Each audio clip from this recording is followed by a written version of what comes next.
പിതാവിന്റെയും പുത്രന്റെയും പരിശുദ്ധാത്മാവിന്റെയും നാമത്തിൽ ആമേൻ. അമ്മേ പരിശുദ്ധ അമ്മേ, അമ്മേ പരിശുദ്ധ ദൈവമാതാവേ, കൃപാസനത്തിലൂടെ ഞങ്ങൾക്കും ഞങ്ങളുടെ ദേശത്തിനും അമ്മ മധ്യസ്ഥം തേടി തന്ന എല്ലാ അനുഗ്രഹങ്ങൾക്കും കൃപകൾക്കും ഞങ്ങളിപ്പോൾ ഹൃദയം നിറഞ്ഞ നന്ദി പറയുന്നു. അമ്മേ പരിശുദ്ധമ്മേ, ദൈവമാതാവേ, 2004 ഡിസംബർ 7 ഉച്ചകഴിഞ്ഞ് 2:30 കൃപാസനത്തിൽ സംഭവിച്ച അമ്മയുടെ പ്രത്യക്ഷപ്പെടലിനെ കുറിച്ച് തിരുസഭയ്ക്ക് സമർപ്പിച്ചിരിക്കുന്ന പഠനരേഖകളുടെ മേൽ സഭാത്മകമായ പഠനം ആരംഭിക്കുവാൻ ഞങ്ങൾ പ്രാർത്ഥിക്കുന്നു. അമ്മേ പരിശുദ്ധമേ, ഭൂസ്വർലോകങ്ങളുടെ രാജ്ഞിയായ അങ്ങേയ്ക്ക് ഭൗമസംരക്ഷണത്തിനായി പ്രപഞ്ചപ്രകൃതിയെ തന്നെ തിരുസഭ പ്രതിഷ്ഠിക്കുവാൻ ഈ പ്രത്യക്ഷീകരണം വഴി ഇടയാക്കണമേ. പരിശുദ്ധമേ, ജപമാല മാതാവേ, സകല കൃപാസനം പ്രാർത്ഥനയോടും ചേർത്ത് ഞങ്ങളിപ്പോൾ പ്രാർത്ഥിക്കുന്ന ഈ കുടുംബത്തിന്റെ പ്രത്യേക നിയോഗം പറ മക്കളെ.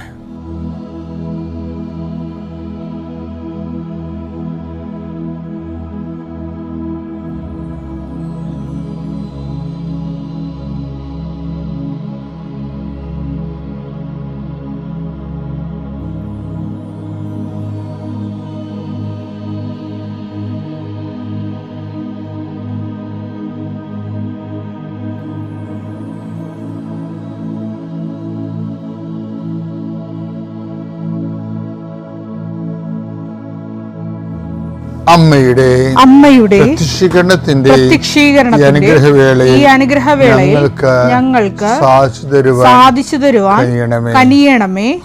ആമേൻ. കർത്താവേ, ഇന്ന് യാത്ര ചെയ്യുന്നവര് അവരുപയോഗിക്കുന്ന രേഖകള്, ഓരോ രേഖകളെയും ഞാൻ കർത്താവിന് സമർപ്പിക്കുന്നു. നിങ്ങളുടെ സർട്ടിഫിക്കറ്റുകള്, പ്രമാണങ്ങള്, പാസ്പോർട്ടുകള്, നിങ്ങളുടെ അപേക്ഷാ ഫോമുകള്, നിങ്ങളുടെ ബാങ്ക് രേഖകള് കർത്താവ് സ്പർശിക്കട്ടെ. ഇതുമായി കടന്നു പോകുന്നത് ഇതൊന്നും നഷ്ടപ്പെടാതിരിക്കാൻ കർത്താവിൻ്റെ വിശുദ്ധ മുദ്ര വെക്കട്ടെ. അത് ആർക്ക് കൊടുക്കുമ്പോഴും കൊടുക്കുന്ന സ്വീകരിക്കുന്നവന് പരിശുദ്ധാത്മ നിറയുകയും നിനക്ക് ദൈവഹിതമാണെങ്കിൽ നിനക്ക് അനുകൂലമായ തീരുമാനം എടുത്തുകൊണ്ട് നിന്നെ സന്ധിക്കാൻ ഇടവരുത്തിട്ട് പ്രാർത്ഥിക്കുന്നു. നിന്റെ കൃഷിയിടങ്ങളെ കർത്താവ് അനുഗ്രഹിക്കട്ടെ. മത്സ്യത്തൊഴിലാളികളുടെ അവരുടെ ജീവിത മേഖലകളിലെ സാമ്പത്തികമായ ബാധ്യതകളും കടങ്ങളുള്ളവരെ കർത്താവ് ഏറ്റെടുക്കട്ടെ. ഏലകൃഷിക്കാര്, റബ്ബർ കൃഷിക്കാര്, റബ്ബർ ടാപ്പ് ചെയ്യുന്നവര്, അതുകൊണ്ടെല്ലാം ഉപജീവനം നടത്തുന്നവര്, പലതരത്തിലുള്ള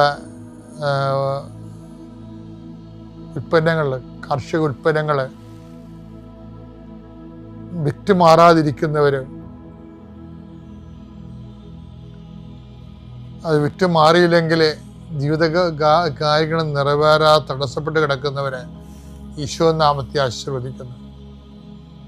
വിറ്റുമാറാനുള്ള സാധനങ്ങൾ, വള്ളങ്ങളുണ്ടാകും, വലകളുണ്ടാകും, വീടുണ്ടാകും, സ്ഥലമുണ്ടാകും, ഇങ്ങനെയെല്ലാം അതെല്ലാം പെൻഡിങ്ങിൽ കിടക്കുന്ന കാരണം നിന്റെ കടങ്ങളുടെ പലിശകൾ കൂടുന്നവരുണ്ട്. കർത്താവേ, ഞാൻ അവരെ കൃപാസ്ഥാനത്താരെ ജീവനോടെ പ്രത്യക്ഷപ്പെട്ട മാതാവിൻ്റെ പ്രത്യക്ഷീകരണത്തിൻ്റെ ആ അടിസ്ഥാനത്തിൽ യേശുവിൻ്റെ നാമത്തിൽ ഞാൻ മക്കളെ ആശീർവദിക്കുന്നു. തടസ്സമുള്ള മക്കളെ കർത്താവിൻ്റെ നാമത്തിൽ ഞാൻ സാക്ഷ്യം പറയാനുള്ള അനുഭവം കിട്ടാൻ വേണ്ടി ഈശോ നാമത്തിൽ ആശീർവദിക്കുന്നു. പിതാപുത്രനും പരിശുദ്ധാത്മാവിനെ വിശ്വാസ പ്രമാണം. സർവശക്തനായ പിതാവും ആകാശത്തിന്റെയും ഭൂമിയുടെയും സൃഷ്ടാവുമായ ദൈവത്തിൽ ഞാൻ വിശ്വസിക്കുന്നു. അവിടുത്തെ ഏകപുത്രനും ഞങ്ങളുടെ കർത്താവുമായ ഈശോ മിശിഹായിലും ഞാൻ വിശ്വസിക്കുന്നു. ഈ പുത്രൻ പരിശുദ്ധാത്മാവിനാൽ ഗർഭസ്ഥനായി കന്യകാമറിയത്തിൽ നിന്ന് പിറന്ന് പൊന്തിയോസ് പീലാത്തോസിന്റെ കാലത്ത് പീഡകൾ സഹിച്ച് കുരിശിൽ തറയ്ക്കപ്പെട്ട് മരിച്ച് അടക്കപ്പെട്ട് പാതാളങ്ങളിൽ ഇറങ്ങി മരിച്ചവരുടെ ഇടയിൽ നിന്ന് 3-ാം നാൾ ഉയർത്ത് സ്വർഗത്തിലേക്ക് എഴുന്നള്ളി സർവശക്തിയുള്ള പിതാവായ ദൈവത്തിന്റെ വലതുഭാഗത്തിരിക്കുന്നു. അവിടെ നിന്ന് ജീവിക്കുന്നവരെയും മരിച്ചവരെയും വിധിക്കുവാൻ വരുമെന്നും ഞാൻ വിശ്വസിക്കുന്നു. പരിശുദ്ധാത്മാവിലും ഞാൻ വിശ്വസിക്കുന്നു. വിശുദ്ധ കത്തോലിക്കാ സഭയിലും പുണ്യവാന്മാരുടെ ഐക്യത്തിലും പാപങ്ങളുടെ മോചനത്തിലും ശരീരത്തിന്റെ ഉയർപ്പിലും നിത്യമായ ജീവിതത്തിലും ഞാൻ വിശ്വസിക്കുന്നു. ആമേൻ. സുഖസ്ഥനായ ഞങ്ങളുടെ പിതാവേ, അങ്ങയുടെ നാമം പൂജിതമാകണമേ. അങ്ങയുടെ രാജ്യം വരണമേ. അങ്ങയുടെ തിരുമനസ് സ്വർഗത്തിലെ പോലെ ഭൂമിയിലും ആകണമേ. അന്നു വേണ്ടുന്ന ആഹാരം ഇന്ന് ഞങ്ങൾക്ക് തരണമേ. ഞങ്ങളോട് തെറ്റ് ചെയ്യുന്നവരോട് ഞങ്ങൾ ക്ഷമിക്കുന്നത് പോലെ ഞങ്ങളുടെ തെറ്റുകൾ ഞങ്ങളോടും ക്ഷമിക്കണമേ. ഞങ്ങളെ പ്രലോഭനത്തിൽ ഉൾപ്പെടുത്തരുതേ, തിന്മയിൽ ഞങ്ങൾ രക്ഷിക്കണമേ. ആമേൻ. നന്മ നിറഞ്ഞ മറിയമേ, സ്വസ്തി. കർത്താവ് അങ്ങയുടെ കൂടെ സ്ത്രീകളിൽ അങ്ങ് അനുഗ്രഹിക്കപ്പെട്ടവളാകുന്നു. അങ്ങയുടെ ഉദരത്തിൻ ഫലമായി ഈശോ അനുഗ്രഹിക്കപ്പെട്ടവനാകുന്നു. പരിശുദ്ധ മറിയമേ, തമ്പുരാന്റെ അമ്മേ, പാപികളായ ഞങ്ങൾക്ക് വേണ്ടി ഇപ്പോഴും ഞങ്ങളുടെ മരണസമയത്തും തമ്പുരാനോട് അപേക്ഷിക്കണമേ. ആമേൻ. കർത്താവേ, നിന്റെ ഉന്നതമായ നാമത്തിന് സ്തോത്രം. പ്രിയമുള്ളവരെ, ചില സമയത്ത് നമ്മൾ വല്ലാതെ മാനസികമായിട്ട് ടയേർഡാകും. എപ്പോഴാണെന്ന് വെച്ച് കഴിഞ്ഞാൽ ജീവിതം നമുക്ക് എടുത്താൽ പൊങ്ങാത്തതാകുമ്പോഴും തന്നെത്താൻ അത് ഭാരം വെക്കുമ്പോഴാണ്. ജീവിതം തന്നെത്താൻ ഭാരം വെക്കുമ്പോൾ നമുക്ക് ജീവിതം നമുക്ക് എടുത്തുകൊണ്ട് സഞ്ചരിക്കാൻ പറ്റാതെ വരും. അപ്പോൾ പിന്നെ നമ്മുടെ മുമ്പിൽ ഒരു ഒറ്റ ഓപ്ഷൻ മാത്രമേ ഉള്ളൂ. എന്താണ്? യോഹന്നാൻ 14:10. ഞാൻ പിതാവിലും പിതാവ് എന്നിലുമാണെന്ന് നീ വിശ്വസിക്കുന്നില്ലേ? ഞാൻ നിങ്ങളോട് പറയുന്ന വാക്കുകൾ സ്വമേധയാ പറയുന്നതല്ല, പ്രത്യുത എന്നിൽ വസിക്കുന്ന പിതാവ് തന്റെ പ്രവർത്തികൾ ചെയ്യുകയാണ്. അപ്പൊ നമ്മുടെ പ്രവർത്തികള് നമുക്ക് എടുത്താൽ പൊങ്ങാത്ത രീതിയിൽ ജീവിതം ഭാരപ്പെട്ട് കഴിയുമ്പോൾ നമ്മുടെ പ്രവൃത്തികൾ എന്ത് ചെയ്യണം? പിതാവ് എന്നിൽ വസിച്ചുകൊണ്ട് തൻ്റെ പ്രവൃത്തികൾ ചെയ്യുന്നുവെന്നുള്ള ഒരു ഇക്വേഷൻ ബൈബിളിലുണ്ട്. അത് നമുക്ക് സെൽഫായിട്ട് പേഴ്സണലായിട്ട് ആപ്ലിക്കേറ്റ് ചെയ്യുമ്പോൾ എന്ത് പറ്റും? നമ്മളിൽ വസിക്കുന്ന ദൈവമായിരിക്കണം നമ്മുടെ ജീവിതം ഏറ്റെടുക്കേണ്ടത്. അപ്പം നമ്മളെ വസിക്കുന്ന ദൈവമായിരിക്കണം നമുക്ക് പകരം നമ്മുടെ എടുത്താൽ പൊങ്ങാത്ത ജീവിതഭാരം ഏറ്റെടുക്കേണ്ടത് എന്ന് പറയുമ്പോൾ അത് കർത്താവ് സിങ്കാക്കുന്നുണ്ട്. എങ്ങനെയാണ്? അധ്വാനിക്കുന്നവരും ഭാരം വഹിക്കുന്നവരും ജീവിതം എടുത്താൽ പൊങ്ങാത്തതായി തോന്നുന്നവരും എന്ത് ചെയ്യണം? എൻ്റെ അടുത്ത് വരിക. അപ്പം എൻ്റെ അടുത്ത് വന്നാൽ എങ്ങനെയാണ് ഞാൻ നിങ്ങളെ ആശ്വസിപ്പിക്കാമെന്ന് ഈശോ പറയണം, അല്ലേ?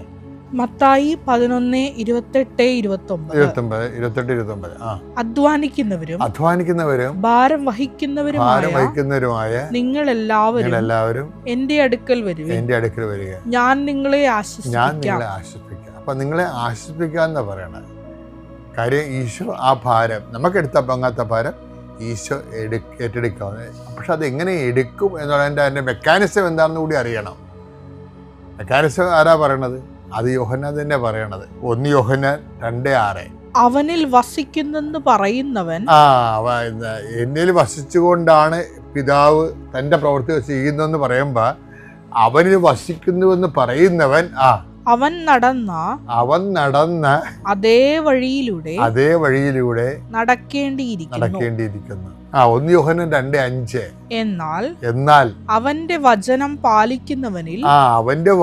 പാലിക്കുന്നവനിൽ സത്യമായും ദൈവസ്നേഹം പൂർണ്ണത പ്രാപിച്ചിരിക്കുന്നു. നാം അവനിൽ വസിക്കുന്നുവെന്ന് ഇതിൽ നിന്ന് നാം അറിയുന്നു. അപ്പൊ ഈ ഉടമ്പടി അവൻ പറയണ പോലെ ചെയ്യണതല്ലേ? അവൻ പറയണ പോലെ ചെയ്ത് കഴിയുമ്പോൾ എന്താ സംഭവിക്കണത്? അവൻ നമ്മളിൽ വസിക്കും. നമ്മൾ വസിക്കുമ്പോൾ എന്താ സംഭവിക്കണത്? എൻ്റെ പിതാവ് എന്നിൽ വസിച്ചുകൊണ്ട് അവൻ്റെ ജോലി ചെയ്യണ പോലെ ദൈവം നമ്മൾ വസിച്ചുകൊണ്ട് നമ്മുടെ ഭാരങ്ങൾ ഏറ്റെടുക്കും. അങ്ങനെയാണ് നമുക്ക് ആശ്വാസം ലഭിക്കുന്നത്. എന്നുവെച്ചാൽ ചുരുക്കി പറഞ്ഞാൽ എന്താ കാര്യം?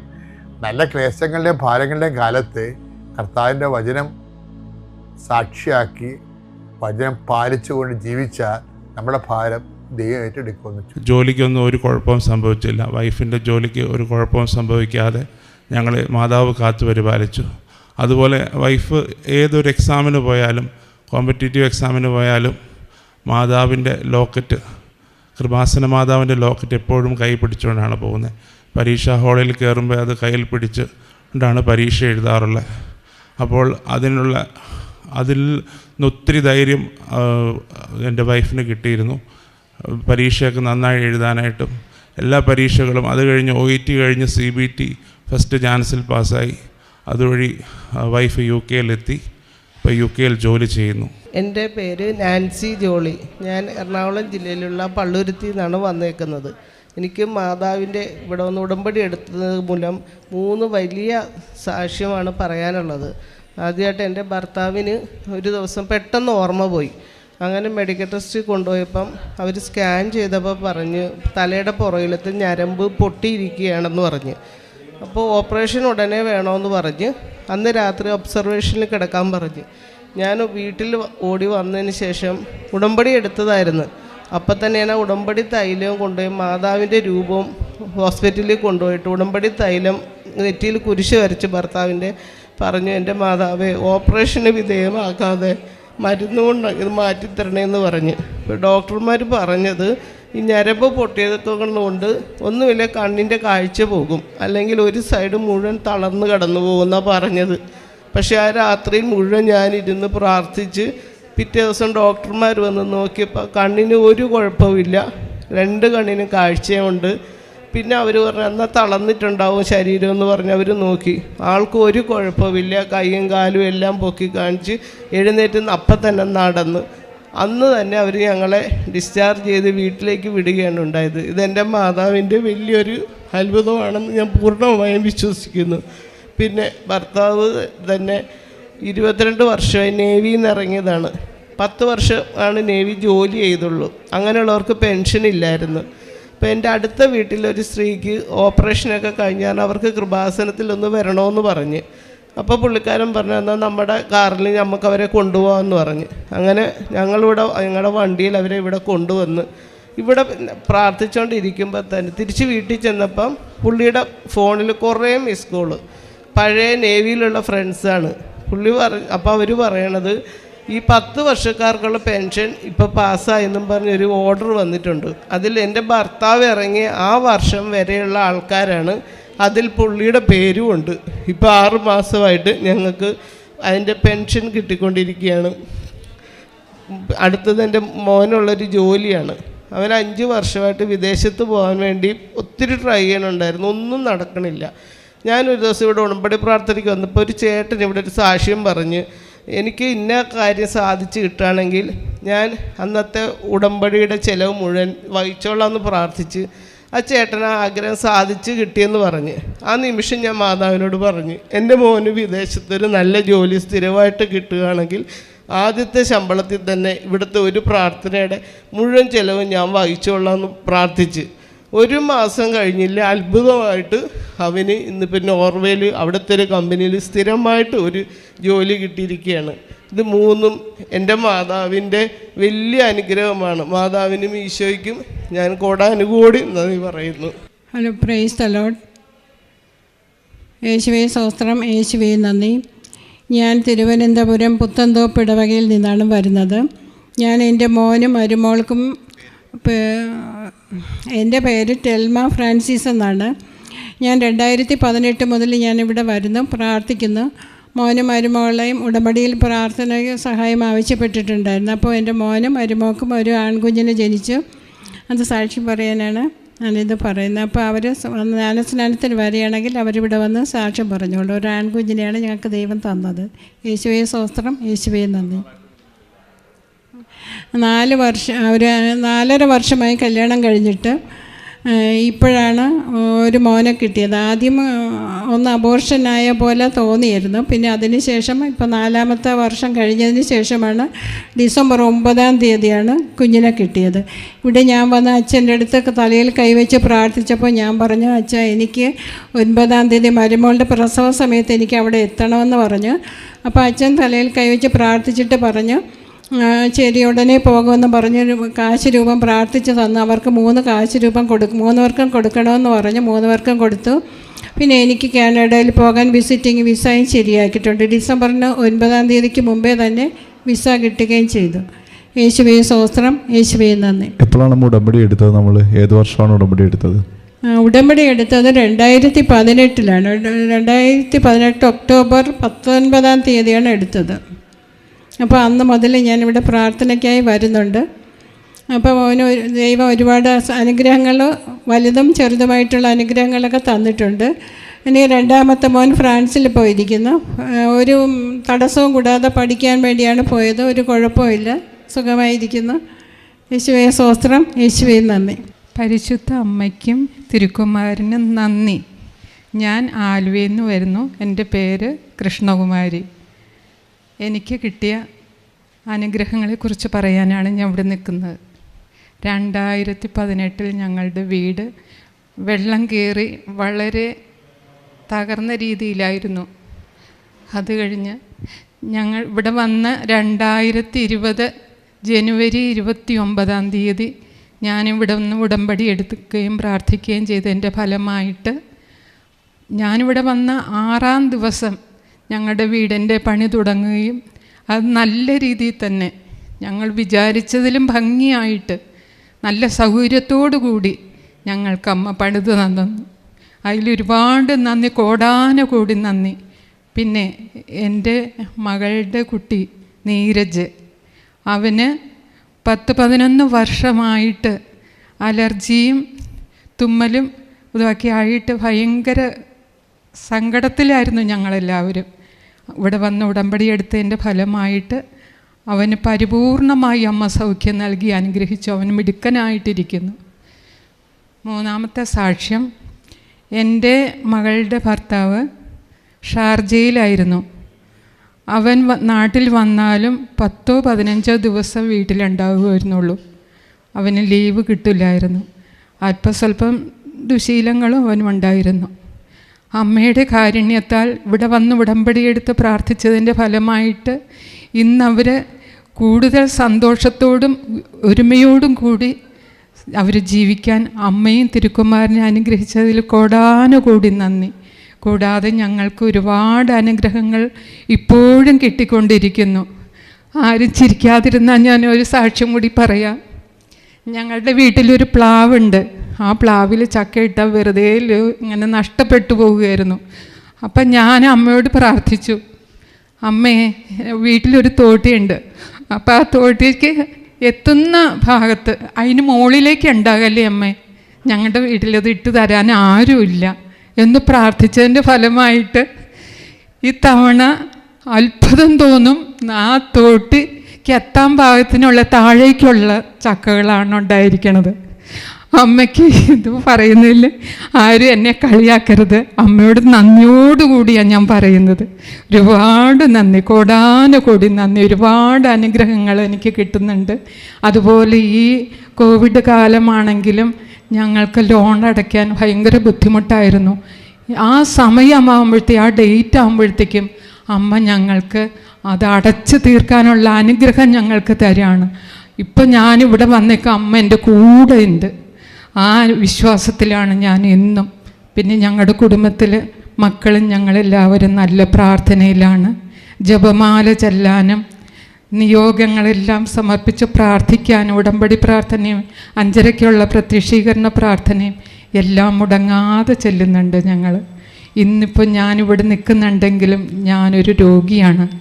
എനിക്ക് ഷുഗർ, പ്രഷർ ഇല്ലാത്ത അസുഖങ്ങളില്ല. ഇപ്പം ക്രിയാറ്റിൻ ലെവൽ കൂടിയിരിക്കുകയാണ്. ഞാൻ അമ്മയെ പ്രാർത്ഥിച്ച്, ഞാൻ സമർപ്പിച്ച് ഞാൻ പ്രാർത്ഥിക്കുന്ന അമ്മ എന്നെ രക്ഷപ്പെടുത്തും എന്നുള്ള പരിപൂർണ വിശ്വാസത്തോടുകൂടി ഞങ്ങളുടെ വീട്ടിൽ എൻ്റെ ജീവിത പങ്കാളി, എൻ്റെ മകളും ഭയപ്പെട്ടിരിക്കുകയാണ്. പക്ഷേ ഞാൻ അവരോടെല്ലാം പറയുന്നത്, എന്നെ അമ്മ രക്ഷപ്പെടുത്തും, അമ്മ എന്നെ രക്ഷപ്പെടുത്തും. ആ വിശ്വാസത്തിൽ ഞാൻ ജീവിക്കും. അമ്മ എനിക്ക് ശക്തി തരും. കോടാനുകൂടി നന്ദി. അമ്മയ്ക്കും തിരുക്കുമാരനും കോടാനുകൂടി നന്ദി. പേര് കൊച്ചുമോള്, കരുമുളക്കിയെന്ന് വരുന്നു. എൻ്റെ ഭർത്താവ് ആർട്ടിൻ്റെ രോഗിയായിരുന്നു. ഞാനിവിടെ വന്ന് ഉടമ്പടി എടുത്ത് കഴിഞ്ഞനൊക്കെ പിന്നെ ഗുളികയൊന്നുമില്ല, ഓപ്പറേഷനൊക്കെ കഴിഞ്ഞതാണ്, ഗുളികയൊന്നുമില്ല. ഞാൻ പറഞ്ഞ അമ്മച്ചി കാത്തോളൂ, അമ്മ യേശു കാത്തോളൂ. ഇനി മരുന്ന് കഴിക്കണ്ട എന്ന് പറഞ്ഞ്. അങ്ങനെ മരുന്നൊന്നും ഇപ്പോൾ ഇല്ല. ഇപ്പം പൂർണ്ണമായ ഹാർട്ടിൻ്റെ ഓപ്പറേഷൻ കഴിഞ്ഞ് അസുഖങ്ങളൊക്കെ മാറി ഇപ്പം മരുന്നൊന്നുമില്ല. ഈശോയ്ക്ക് നന്ദി. എത്ര വർഷമായി അമ്മ മരുന്ന് കഴിക്കാൻ തുടങ്ങിയിട്ട്? 6 വർഷത്തോ എൻ്റെ മോൻ 6ാം ക്ലാസ്സിൽ പഠിച്ചപ്പോൾ ഹാർട്ടിൻ്റെ അസുഖം വന്നതാണ്. മോനിപ്പോൾ 32 വയസ്സുണ്ട്. ഇപ്പോൾ 8 വർഷം കൊണ്ട് ഓപ്പറേഷൻ കഴിഞ്ഞിപ്പോൾ ഗുളിയൊന്നുമില്ല. എൻ്റെ പേര് ലിജ. ഞാൻ മുണ്ടത്താനത്തു നിന്ന് വരുന്നു. 2019 നവംബർ 6-ാം തീയതിയാണ് ഞാൻ ഇവിടെ വന്ന് ഉടമ്പടി എടുത്തത്. എൻ്റെ മകൾ അലീനയുടെ കാലിന് 2 മുട്ടും കൂട്ടിയിടിച്ച് എപ്പോഴും അവൾ ഉരുണ്ട് വീഴുമായിരുന്നു. ഞങ്ങൾക്കറിയത്തില്ലായിരുന്നു അവൾക്ക് കാലിന് വളവുള്ള കാരണം അവൾ ഉരുണ്ട് വീഴുന്നെന്ന്.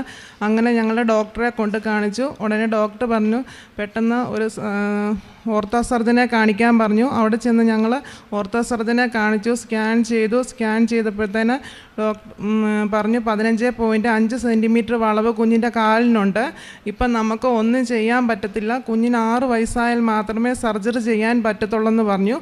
അങ്ങനെ ഞങ്ങൾ ഇവിടെ കുഞ്ഞിനെയും കൊണ്ട് വന്ന് ഉടമ്പടി എടുത്ത് 3-ാമത്തെ ദിവസം കുഞ്ഞിൻ്റെ കാല് നൂർന്നു. ഇപ്പം അവൾ ഉരുണ്ടൊന്നും വീഴത്തില്ല, യാതൊരു കുഴപ്പമില്ല, നല്ല മിടുക്കിയായിട്ട് നടക്കുന്നു. അതുപോലെ തന്നെ മോന് ഒരു വയറുവേദന വന്ന് പെട്ടെന്ന് മൂത്രം പോകുന്നിടത്തോടുള്ള ബ്ലഡ് ക്ലോട്ടായിരുന്നു. അങ്ങനെ ESI വെച്ച് പെട്ടെന്നൊരു സർജറി കഴിഞ്ഞു. അത് ബയോപ്സിക്ക് വിട്ടു. അതിൻ്റെ റിസൾട്ട് നെഗറ്റീവായി, യാതൊരു കുഴപ്പവുമില്ല. പിന്നെ സഹോദരിയുടെ വിവാഹം ഉടമ്പടി എടുത്തത് നവംബർ 6-ാം തീയതി വന്ന് 2019 ഉടമ്പടി എടുത്തു. ഫെബ്രുവരി 17-ാം തീയതി അവളുടെ കല്യാണവും കഴിഞ്ഞു. എൻ്റെ പേര് ആൻസി. ഞാൻ വരുന്നത് കൊല്ലത്ത് നിന്നാണ് വരുന്നത്. ഞാനിപ്പോൾ എൻ്റെ അമ്മയ്ക്കുണ്ടായ ഒരു സൗഖ്യത്തെപ്പറ്റി പറയാൻ വേണ്ടി വന്നതാണ്, സാക്ഷ്യം പറയാൻ വേണ്ടി വന്നതാണ്. ഞാനൊരു ദിവസം ഞാനും എൻ്റെ ഹസ്ബൻഡും കൂടെ കോയമ്പത്തൂരിൽ നിന്ന് തിരിച്ചു വരുമായിരുന്നു. അപ്പം ഏകദേശം ഒരു 6 മണിയായപ്പോൾ 9 മണിയായപ്പോൾ കോയമ്പത്തൂരിൽ നിന്ന് കയറി ചോദിച്ചപ്പോൾ 6 മണിയാകുമ്പോൾ എത്തുമെന്നാണ് പറഞ്ഞത്. അപ്പോൾ ഒരു 12 മണിയായപ്പോൾ എനിക്ക് ഫോൺ കോൾ വരുന്നു. അമ്മ വിളിച്ചു പറഞ്ഞു, മോളെ എനിക്ക് കൈ പൊക്കാൻ പറ്റുന്നില്ല, എനിക്ക് ആശുപത്രി പോകണം, അത്യാവശ്യമാണെന്ന് പറഞ്ഞു. പക്ഷേ അമ്മയുടെ സംസാരം കേട്ടപ്പോൾ ഞാൻ വിചാരിച്ചത് എൻ്റെ അമ്മയുടെ ഒരു കൈയും കാലും തളർന്നു പോയെന്നാണ് വിചാരിച്ചത്. കാര്യം അതേയാണെന്നുള്ള സംസാരമായിരുന്നു എൻ്റെ അമ്മയുടെ സംസാരം. പെട്ടെന്ന് എനിക്ക് എന്ത് ചെയ്യണമെന്ന് പറയാൻ പറ്റില്ല. പെട്ടെന്ന് ഞാൻ പറഞ്ഞതെന്ന് വെച്ച് കഴിഞ്ഞാൽ എൻ്റെ കൃപാസനത്തിൽ മാതാവേ, ഞാൻ വന്ന് ഉടമ്പടി എടുക്കാൻ സാക്ഷ്യം പറയാം. എൻ്റെ അമ്മയ്ക്ക് ഞാൻ വിചാരിക്കുന്ന കണക്ക് ഒരു കുഴപ്പവും കാണല്ലേന്ന് ഞാൻ പ്രാർത്ഥിച്ച് കൊന്തയും പഠിച്ച് 5 മണിയായപ്പോൾ ഏകദേശം ഞങ്ങൾ കൊല്ലത്ത് ചെന്ന് ഞാൻ അമ്മയടുത്ത് വിളിച്ച് പറഞ്ഞു, അമ്മ ഒരുങ്ങിയിരിക്കുക, ആശുപത്രി പോകാമെന്ന് പറഞ്ഞു. അമ്മയുടെ സംസാരം കണ്ടപ്പോൾ ഞാൻ പൂർണ്ണമായിട്ട് വിശ്വസിച്ചു എൻ്റെ അമ്മയുടെ ഒരു കയ്യും കാലം തളർന്നു പോയെന്നാണ് ഞാൻ വിശ്വസിച്ചത്. പക്ഷേ ഞാൻ വീട്ടിൽ ചെന്നപ്പോൾ ഞാൻ വിചാരിച്ച കണക്കൊന്നും എൻ്റെ അമ്മയ്ക്ക് സംഭവിച്ചില്ല. മാതാവിൻ്റെ ഒരു അത്ഭുതം, ഒരു നിമിഷം കൊണ്ട് എനിക്ക് കിട്ടിയ ഒരു അത്ഭുതം എന്ന് വേണം അത് പറയാൻ. ഞാൻ വീട്ടിൽ ചെന്ന് നോക്കിയപ്പോൾ എൻ്റെ അമ്മ സംസാരിച്ച കണക്ക്, ഞാൻ പേടിച്ച കണക്ക് ഒന്നും എൻ്റെ അമ്മയ്ക്ക് സംഭവിച്ചില്ല. ആശുപത്രി പോയപ്പോൾ പറഞ്ഞു ഷുഗറും പ്രഷറും ഒക്കെ ഇച്ചിരി കൂടുതലാണ്, എല്ലാം കൺട്രോൾ ചെയ്താൽ മതി എന്ന് പറഞ്ഞു. അത് കഴിഞ്ഞ് ഞാൻ വന്ന് 2 ദിവസം കഴിഞ്ഞ് ഇവിടെ വന്ന് ഞാൻ അമ്മയായിട്ട് വന്ന് ഉടമ്പടി എടുത്ത് പ്രാർത്ഥിച്ച് എൻ്റെ അമ്മ പറഞ്ഞു, അമ്മ നമുക്ക് സാക്ഷ്യം പറയണമെന്ന് നേർച്ചയുണ്ടായിരുന്നു. അമ്മ പറഞ്ഞു, എൻ്റെ മോളെ എൻ്റെ കൈപ്പരിപ്പ് മാറിയില്ല. ഞാൻ പറഞ്ഞു എന്നാൽ മാറിയിട്ട് വന്ന് സാക്ഷ്യം പറയാമെന്നും പറഞ്ഞ് തിരിച്ചു പോയി. പിറ്റേന്ന് എൻ്റെ അമ്മ എൻ്റെ അടുത്ത് പറഞ്ഞു, മോളെ എനിക്കുണ്ടായിരുന്ന ആ കൈപ്പരിപ്പും കാലിൻ്റെ എല്ലാം എനിക്ക് പൂർണ്ണമായിട്ട് മാറി, ഇപ്പം എനിക്കൊരു അസുഖവും ഇല്ല എന്ന് പറഞ്ഞു. എനിക്ക് പെട്ടെന്ന് കിട്ടിയ ഒരു അത്ഭുതം എന്ന് വേറെ പറയാനായിട്ട്. എൻ്റെ മാതാവിനും ഈശോയ്ക്കും ഒരുപാട് നന്ദി. എൻ്റെ പേര് വിജയലക്ഷ്മി. ഞാൻ പറവൂരിൽ നിന്നാണ് വരുന്നത്. ഞാൻ ഒരു 2018 എൻ്റെ കൂടെ വർക്ക് ചെയ്യുന്ന ഒരു സ്റ്റാഫിൻ്റെ കൂടെ, എൻ്റെ ഫ്രണ്ടിൻ്റെ കൂടെ വരുന്നത്. അന്ന് എൻ്റെ മകള് BTechന് ഫൈനൽ ഇയർ ആയിരുന്നു, പ്ലേസ്മെൻറ്റിൻ്റെ സമയമായിരുന്നു. വളരെ ബുദ്ധിമുട്ടിലൂടെ പോകുന്ന സമയത്ത് ഞാൻ മനസ്സുരുകി പ്രാർത്ഥിച്ച അത് എൻ്റെ മകൾക്ക് പ്ലേസ്മെൻറ്റ് വഴി നല്ലൊരു ജോലി കിട്ടണമെന്നായിരുന്നു. വളരെ നല്ലൊരു ജോലി ആ പ്ലേസ്മെൻറ്റിൽ അധികം വൈകാതെ തന്നെ അമ്മ മാതാവ് തന്ന് അനുഗ്രഹിച്ചു. പിന്നീട് ഞാൻ ഒരു നല്ല സൗകര്യമുള്ളൊരു വാടക വീടിന് വേണ്ടി പ്രാർത്ഥിച്ചിരുന്നു. വളരെ സൗകര്യമുള്ള, ഞങ്ങൾക്ക് ഏറ്റവും അനുയോജ്യമായിട്ടുള്ളൊരു വീട് തന്ന് അനുഗ്രഹിച്ചു. മൂന്നാമത് ഒരു സാക്ഷ്യം എന്ന് പറയുന്നത് കോവിഡിൻ്റെ സാഹചര്യത്തിലാണെങ്കിലും ഏറ്റവും ഇതായിട്ട് നിൽക്കുന്ന സാഹചര്യത്തിൽ എനിക്ക് വീട്ടിലിരുന്ന് വർക്ക് ചെയ്യാനുള്ളൊരു സാഹചര്യം തന്ന് അമ്മ മാതാവ് അനുഗ്രഹിച്ചു. Light the candle prayer request മാതാവിന് വേറെ 2-3 നിയോഗങ്ങൾ വെച്ചിട്ടിട്ടുണ്ട്. അമ്മ മാതാവ് തന്ന എല്ലാ അനുഗ്രഹങ്ങൾക്കും അമ്മ മാതാവിനും തിരുക്കുമാരനും ഒരുപാട് കോടാനുകോടി നന്ദി അർപ്പിക്കുന്നു. ഇനിയും ഒരുപാട് അനുഗ്രഹങ്ങൾ മാതാവ് ഇവിടെ വരുന്നവർക്കും എല്ലാവർക്കും വിഷമിക്കുന്നവർക്കും ഞങ്ങൾക്ക് ഞങ്ങളുടെ കുടുംബത്തിനും തന്ന് അനുഗ്രഹിക്കണമെന്ന് അമ്മയോട് ഞാൻ യാചിക്കുന്നു. നന്ദി പറയാം. ആരാധന. എൻ്റെ അമ്മയുടെ സൗഖ്യത്തിന് വേണ്ടി ഈ സമയത്ത് ഞാൻ പ്രാർത്ഥിക്കുന്നു. എൻ്റെ കുടുംബത്തിൻ്റെ സൗഖ്യത്തിനും ആരോഗ്യത്തിനു വേണ്ടി ഈ സമയം ഞാൻ പ്രാർത്ഥിക്കുന്നു. നന്ദി യേശുവേ. എൻ്റെ പേര് ജലജ, തൃശ്ശൂരിൽ നിന്ന് വരുന്നു. 2018 ഡിസംബറിലാണ് ഞാൻ ഉടമ്പടി എടുത്തത്. അടുത്തൊരു പള്ളിയിൽ നിന്ന് കൃപാസനം പത്രം കിട്ടിയിട്ടാണ് ഞാൻ ഇവിടെ അറിയണത്. അപ്പോൾ ഞാൻ ഇവിടെ വന്ന് ഉടമ്പടി എടുത്തു. എൻ്റെ മോൻ്റെ ദുശീലങ്ങൾ മാറാൻ വേണ്ടിയായിരുന്നു ഞാൻ ആദ്യമായിട്ട് ഉടമ്പടി വെച്ചത്. എൻ്റെ മോൻ്റെ ദുശീലം ഫുള്ളും മാറി, നല്ല സ്വഭാവമായി.